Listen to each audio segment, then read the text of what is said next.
এত কিছু রান্না করে নিয়ে এসছো তোমরা?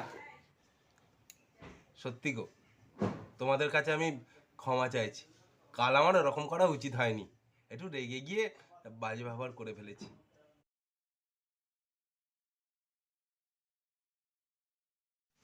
এ কি?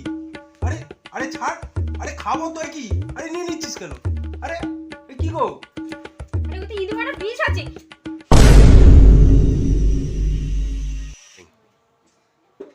তুমি সরি বলেছো তো, তোমাকে আর ওটা খেতে হবে না। আমি এক্ষুনি খাবার পাল্টে এনে দিচ্ছি, চিন্তা করো না।